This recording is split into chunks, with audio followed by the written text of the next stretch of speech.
പ്രവാസികൾക്കായി നോർക്ക അടുത്തിടെ പ്രഖ്യാപിച്ച ഇൻഷുറൻസ് പദ്ധതിയിൽ സെപ്റ്റംബർ 22 മുതൽ ഒക്ടോബർ 21 വരെ രജിസ്റ്റർ ചെയ്യാം. നോർക്ക കെയർ എന്ന പേരിലുള്ള പദ്ധതി സെപ്റ്റംബർ 22-ന് തിരുവനന്തപുരത്ത് മുഖ്യമന്ത്രി പിണറായി വിജയൻ ഉദ്ഘാടനം ചെയ്യും. പ്രവാസികൾക്കും കുടുംബത്തിനും 5 ലക്ഷം രൂപ വരെയുള്ള ചികിത്സ ക്യാഷ്ലെസ് ആയി ലഭിക്കുന്നതാണ് പദ്ധതി. 10 ലക്ഷം രൂപയുടെ അപകട ഇൻഷുറൻസ്, പ്രവാസികളുടെ മൃതദേഹം നാട്ടിലെത്തിക്കാൻ 50,000 രൂപ എന്നിവയും നോർക്ക കെയറിന്റെ ഭാഗമാണ്. ഇൻഷുറൻസ് എടുത്ത പ്രവാസി, അവരുടെ ഭാര്യ അല്ലെങ്കിൽ ഭർത്താവ്, 2 മക്കൾ എന്നീ 4 അംഗ കുടുംബത്തിന് 13,725 രൂപയാണ് വാർഷികമായി പ്രീമിയം അടയ്ക്കേണ്ടത്. വിവിധ പ്രവാസി സംഘടനകൾ വഴി ഇൻഷുറൻസ് രജിസ്ട്രേഷൻ ക്യാമ്പുകൾ സംഘടിപ്പിക്കുമെന്ന് നോർക്ക സിഇഒ അജിത് കോളാശ്ശേരി പറഞ്ഞു. ഈ ഒരു മാസക്കാലം പ്രചാരണ കാലമായിട്ട് വിവിധ പരിപാടികൾ മിഡിൽ ഈസ്റ്റിൽ സംഘടിപ്പിക്കുന്നുണ്ട്.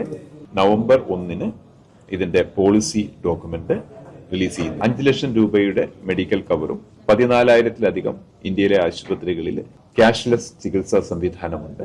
മുൻകാല രോഗങ്ങളുള്ളവർക്കും വെയിറ്റിംഗ് പീരീഡ് കൂടാതെ ഇൻഷുറൻസ് കവറേജ് ലഭിക്കും. നോർക്ക ഐഡിയുള്ള 18 മുതൽ 70 വരെ പ്രായമുള്ളവർക്ക് നോർക്ക ഇൻഷുറൻസിൽ ചേരാൻ സാധിക്കും. നോർക്ക കെയർ ആപ്പിലൂടെ ഓൺലൈനായി പണമടച്ച് ഇൻഷുറൻസിൽ ചേരാം. വ്യക്തികൾക്ക് 7,956 രൂപയാണ് പ്രീമിയം. കേരളത്തിലെ 410 ആശുപത്രികൾ ഉൾപ്പെടെ ഇന്ത്യയിലെ 14,000 ആശുപത്രികളിൽ ക്യാഷ്ലെസ്സായി ചികിത്സ ലഭ്യമാക്കും.